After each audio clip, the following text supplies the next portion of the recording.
All right, everybody. Hope everyone's still having a great time.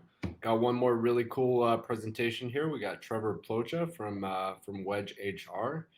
He's going to take us through a little bit of managing candidate flow, just a few slides, and then right into a little demo presentation. So, Trevor, you all ready? Yeah, perfect. Yeah, thanks for the intro, Matt. I tell you, with that little video clip right there, felt like I was we're about to watch a Bond movie or something. That was pretty elite right there, right? So, Yeah. the first things first. Again, I'm Trevor. I'm with Wedge, and we got to acknowledge the elephant in the room here. For anybody that was paying attention, this talk all of about 48 hours ago was called "Hiring Personalized." And started to ask the question as we're putting things together, polishing it up. How is that really relevant to this audience? Well, we decided to take a look at it from a different lens. And I think managing candidate flow is something that's really going to be relevant, especially with kind of where we are in regards to tech talent today. So we're going to be diving into managing candidate flow and how we can use video to improve applications, highlight the best talent, and prevent recruiter burnout. Now, I trust you. There's only a couple of slides here. I hate slides more than anybody else. So we'll get right into showing some of the good stuff in a little bit. But to start things off, I've got a little confession to make, and that's that I'm a little bit of a dreamer, and I've been accused of being a little too much of an optimist. And what I mean by that is, like, I'm dead serious. I've been, having my fingers crossed that Michigan State is going to win a national title in football and basketball in the same year, just like the 2006 Florida Gators. We can all dream a little bit, but what I want to do with that is to start things off is to get everybody in a better mood and more optimistic mindset with everything that's going on in this current job market. So I got a couple questions for everybody out there. The first would be, what if we could get the right candidates interested? And I mean really interested without having to hop on the phone to talk to them or having your fingers crossed that we're reading or they're reading our messages. Be pretty great, wouldn't it? The second question would be, what if when the most excited talent applied or reached out to us, if we could automatically get them in front of hiring managers, not days, not weeks, but within minutes. And then lastly, it'd be, what if we only had to spend time on like the 30% of so of candidates that really were deserving or needed our attention? It'd be pretty nice, right? And it all sounds a little good, too good to be true. Because I know what you're thinking. You're right now. You're thinking, Trevor, that's definitely not the case. We're the furthest thing from that today. This hiring market, it's brutal, right? There is no shortage of obstacles or issues that you guys are facing in the hiring space. Whether that's the job market being tough, yeah, no doubt about it. Competition is moving faster and faster, definitely. Or we're stuck chasing applicants with phone screening and scheduling hell. Yeah, no doubt. And what it comes down to is that we sometimes overcomplicate things and can't get out of our own way. So when we talk about candidate flow management, what are we talking about? We're talking about our ability to connect with the right talent quickly and efficiently. And if we're being honest, I mean really being honest, doing it through software that doesn't feel like it was made in 2008.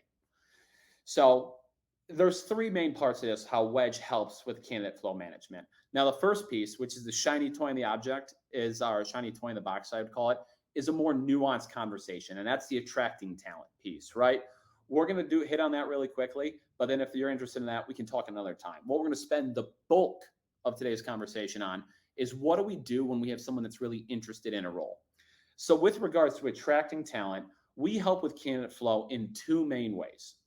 The first would be companies that find that they're spending too much on paid job postings and they're not loving the ROI, and they want to diversify outside of Indeed or outside of LinkedIn, and they want a partner that's going to help them find a little more of effective cost per hire. And the second piece would be, we work with a lot of companies that have generic or boring job descriptions that historically have screened candidates out of the hiring process instead of screening them in. And so they want to use video job descriptions or enhance their employer brand, so that way they can get candidates interested enough to listen and read what we have to say. If either of those are relevant for you, I'd love to chat. We can talk after this. You can email me at trevor@wedgehr.com, and we can unpack that later. But to really focus on what we're going to do today, it's, again, what do we do when a candidate is interested in us, right? And the three main legs to that would be, how are we selling a candidate if they're interested in us, which is a big deal? How are we showcasing that talent for the most excited talent? How are we making sure that they get the fast pass and get in front of the line? And the last piece is, how are we getting that candidate and showcasing them to the hiring managers? If that's what you'd like to see, that's what we're going to unpack a little bit today with Wedge. And we're going to show you how that works through one-way video interviewing software that's been a game changer for a ton of clients. And we've got a couple of fun stories along the way. So what I'm going to do over here is switch over, and we're actually going to do a little bit of a walkthrough of what Wedge looks like and answer a couple of questions along the way. So, and if you have any questions, feel free to fire those off in the chat, and we'll answer them at the end here. So the first question would be, when I'm saying a video resume, a video interview, what are we talking about, right? Well, it looks something like this, and I want to thank Em on our team for volunteering herself to show off to this great crowd. But something like this. My name is Emma Rock. I'm from Sault Ste. Marie, Michigan, up in the UP, and I currently work at Wedge HR. I am in charge of customer success, so I help all of our customers get onboarded and just help answer any questions they have or any issues they come across. Perfect. So that is like a completed video resume right here, where we can see the different questions we've asked the candidate, and then we can then showcase this later in the process, right? It provides us more information, and we get a great feel for the candidate outside of what any resume is telling us, right? Or outside of what any technical skills or database is saying.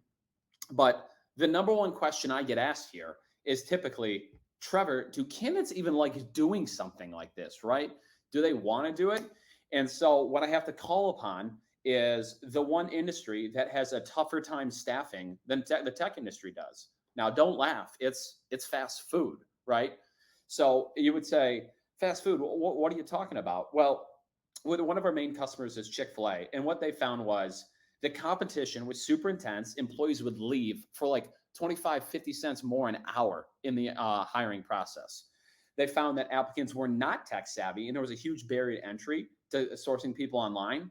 And then they also found that when they weren't fully staffed, it directly affected their revenue. They couldn't open the doors. I mean, how many times over the past 2 years did we see a restaurant that couldn't fully function because like they didn't have enough people? So what Chick-fil-A did was they included this upfront as really the first video interview or first interview in their hiring process. So when a candidate was interested, they would complete this. And then when the hiring team would watch it, they go, yes, this is the candidate for us. And they'd be like, let's bring them in, or no, this isn't the right candidate for us. So if we can have fast food workers completing this, there's no question that tech talent will want to complete and share themselves. The crazy thing is 80% of applicants say the worst part about the hiring process is personalized resumes and cover letters, long written applications.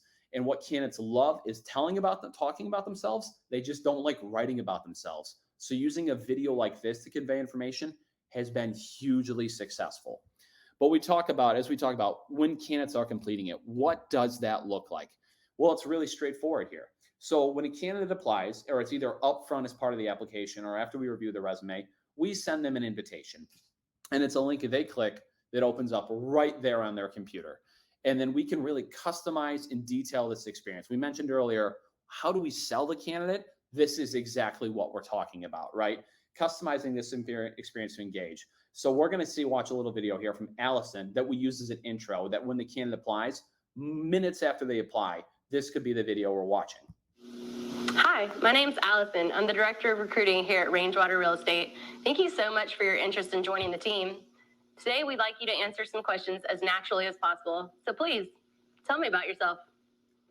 Right, so that's an intro video. And what this reminds me of something that's a story that's a little more relevant to this audience, is with one of our longtime customers, Local Splash. Now, Dave, Andrew, if you guys are in the audience today, how's it going? Bet you didn't think I was going to talk about you guys, but I definitely am. So Local Splash, because most of you are like, who's Local Splash, right? They're a small tech company based out of Southern California. And they were having a hard time hiring across different time zones and competing against some of the bigger names in tech. And what they found here, what they did is they reached out to Wedge, and they got their CEO, Dave, who's heavily involved in the hiring process and very transparent. And Dave recorded an intro video and asked the custom questions to the candidate. So when a candidate applied, instead of Allison right there, it was the CEO talking to the candidate saying, hey, here's our mission, here's our culture, here's our values. Now that you know a little bit more about us, why don't you tell us about yourself? So from there, they were able to show that the CEOs invest in the process. the candidate on their schedule was able to learn more about it and then jumpstart and have basically a live Q&A that's happening on their time. So after the candidate watches that intro video, they click get started. And then it usually goes one of two ways. For people that haven't done a video interview before or complete the video resume, they usually want to practice once or twice, which is pretty straightforward. They would just click the I'm ready to practice button. They go in a sandbox and they're able to answer a couple of questions and get used to the format. When you're generally hiring more progressive talent, like anybody who's Gen Z or a TikTok star, essentially, they're going to want to go fire from the hip and they're just going to want to skip practice and get right into the video interview. From there, they click start the interview and then we just check, hey, does their camera work? Does their microphone work? Are we technically set up for successful video interview? If so, it looks good. And we're going to show you a type of question here that Preferred Compliance Solutions asked to a candidate to gauge, hey, why were you interested in this role? Question number 3, are you relaxed? Changing jobs is not always easy, and everyone has a reason they make a change. We would want to help you have a successful transition. Please tell us, why are you leaving your current employer, and what is it you're hoping to find here at Preferred Compliance Solutions? Perfect. So right there, we've already set the stage, right? Hey, this candidate is interested. Let's dig a little bit deeper into why they're reaching out or why they're changing positions. We click start answer right there. We give the candidate a little bit of time to process, and then we go ahead and record the response. So again, in the situation of Dave, they were able to have Dave say, hey, here's again what's really important to us in the hiring process. Here's why you may be a great fit. And what they found was that candidates came into the next interview way more energized and excited to move forward in the hiring process because of the information and experience they've had. The candidate goes ahead and clicks end answer right there and then moves to the next question. And you can see really quickly how you can build on an experience that only takes a couple of minutes, which is then directly sent over to whoever needs that information. So in this case, again, when a candidate completes a video interview, they're sent, you're notified through your ATS or through Wedge, and the link is shared either with a recruiter or directly to the hiring manager. And if you're a recruiter and you want to send it to a hiring manager and you can't get a hold of them, you can copy the link right here from Wedge or from the ATS and then just send it to them in a text message. And then from right there, they're able to open it up and watch it on their schedule.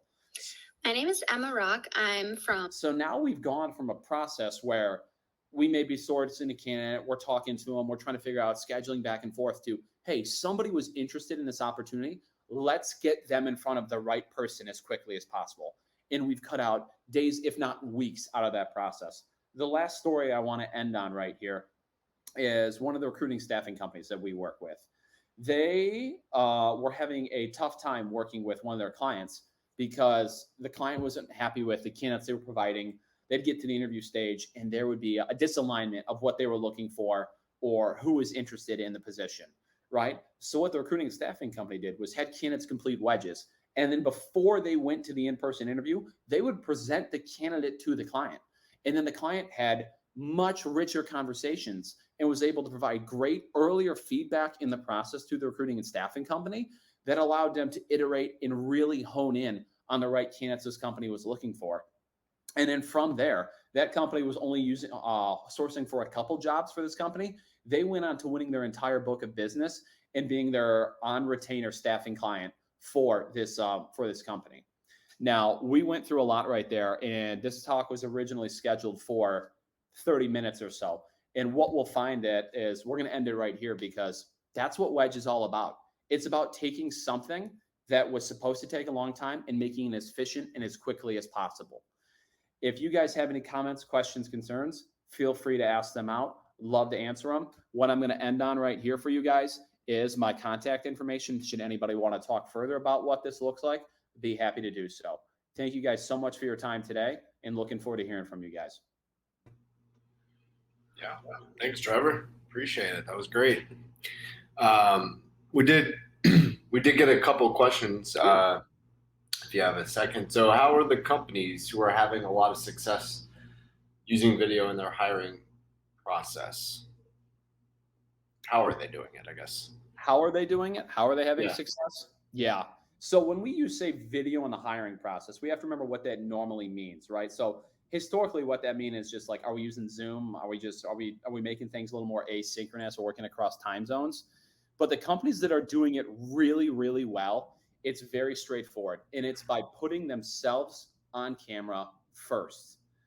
prior to like 2020 or 2019, anybody that's done any sort of video screening, the number one sin that was committed was just using as a way to screen out candidates by putting just text-based questions to people in the hiring process, or just making the job description being words, right? So what was really effective was by putting video up front in the hiring process, talking about the job, or having the hiring manager record themselves and ask the questions. Because if we put ourselves on camera first, we're depositing trust in the relationship with the candidate.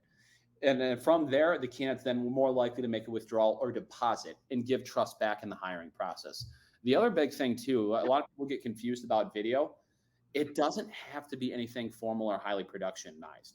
The best video content, if you're scrolling on LinkedIn, is usually a selfie video that's really high quality, or a an employee testimonial, just talking about why they like the fit or why they like the opportunity. So the more informal it is, generally the better. Gotcha. Yeah, that makes a lot of sense. And in general, what has the feedback been from candidates, from your customers, I guess? Yeah. So as we mentioned a little bit earlier, the feedback from candidates has been mostly good, and it's better than you would think, because 2020 kind of changed the needle. As we mentioned, what is the thing that candidates hate most in the hiring process? If you think about it, so it's like generally it's two things. It's a lack of feedback, right? They want to be able to they want to be able to take the ball and run with it, regards to their own hiring process. How much can I do on my own? And the second piece is candidates hate writing about themselves for the most part. Nobody likes writing, right? Nobody likes their resumes. Nobody likes the cover letters. What candidates love is being able to take the process in their own hands, and they love sharing their story. 2 out of 3 candidates prefer video screening to a resume or cover letter because they feel like they can differentiate or stand out in the hiring process compared to everybody else. So by giving the candidate something instantaneously they can do after application and run with it, and then giving the candidate to share their story or any unique circumstances that should be considered in the hiring process has been fantastic for that. Gotcha. That makes a lot of sense too. So last question, I believe that I've seen, what types of companies have you seen this work best for, or who are you seeing the most demand from? What industries? Yeah. So there's almost two different types that make a lot of sense, right? So generally, and you could say blanket, well, we have customer segments all across the board. There's not any one fit, but the two that like make the most sense are generally anytime you're doing high volume hiring, which is fantastic, right? Because we're like, hey, we need people to stand out in the hiring process. But the other one is anytime you're hiring for a customer facing role, like a technical consultant, a solutions consultant, a salesperson, a customer support, anytime you're hiring for that type of role in bulk, it's a no-brainer because we find that the resume really doesn't tell us a lot about who's going to be successful. So a couple examples of that are tech companies with large sales forces. It's recruiting and staffing companies, call centers, third-party logistics providers. Healthcare has been huge. But anybody that's got a lot of customer-facing roles, getting that soft skills early on is way more indicative. So that's where we've seen kind of the most success. Gotcha. I did see one other one that just came in. So how do you account for bias with video interviewers? This is by far the most common, popular, and the best question we should be asking. And it's got a little more of a nuanced answer, but it's really fantastic.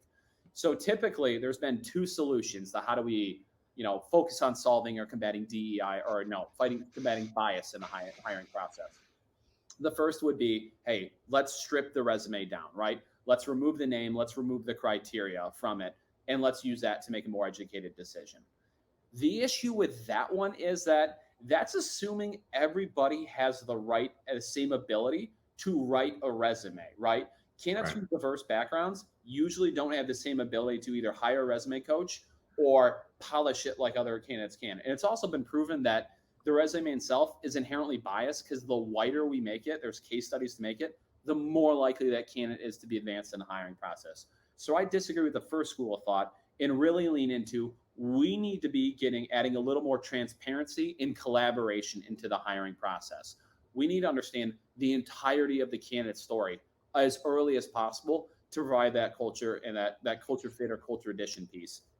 Because when it's transparent, for example, let's say, Matt, you're doing some hiring and you've interviewed 10 females and you haven't passed a single one of them on to the next step. there might be a little bit of a sexist issue we need to unpack there. And now that we have that data and transparent, other people can see it, that allows us to tackle that issue. The other piece on it is, if you do have any systemic issues with bias in the organization, adding another perspective to the decision-making process. So adding another collaborator that we can share the video and get feedback from, whether it's a DEI specialist or somebody from a different background in the company. But it's been proven that bias has decreased the amount of different perspectives and collaborators we have on something. So by making the process more transparent to find out where we're going wrong, and by adding other parties to the process from diverse backgrounds, you're going to find that video actually decreases bias. And if anybody's really curious about that, I'd be happy to chat more on it. Yeah. Sounds like, got a lot of knowledge there. That's great. Did see another one come in. So we got a little bit more time here. Let's do it. How do you sell the ROI to a multi-billion-dollar company? Sell the ROI. So the biggest piece would come down right off the bat, right? How much time are we spending down on chasing applicants? Or the other key piece would be, what are we spending on job postings or trying to attract the right talent? So when we talk about finding the right person, it's all about how can we connect that right individual with the right person at the right time as quickly as possible. And the cost of a bad hire is usually enormous in this case. We do a work with a couple of larger companies, and what they were finding is that the Wedge was indicating that basically if someone had a good Wedge but a bad in-person interview, that person actually ended up churning. Absolutely. They ended up sticking around and being a good hire. They hired them anyway because of the good Wedge. And the flip side, they had a bad first impression. And then, am I saying this right? I don't want to get this confused. They had a good Wedge in a bad interview. They ended up being a fit. And then the other piece was they had a bad Wedge in a great interview, and then they ended up churning and leaving the company. So what it does is provides additional data, and then we can move and get in touch with the right candidates faster. I mean, again, it can be applied for a multitude of positions. So it's really solving any of the bottlenecks that we have or time we're spending chasing talent that may not be the right fit for the organization. Very cool. Very cool. Well, thanks again, Trevor. This has been great. And I encourage everyone to check out their booth if you haven't already, or just reach out to Trevor directly. That's his cell and his email. So this is great. Thanks so much. Yeah, thank you so much. Really great talking with you, Matt. All right. Thanks.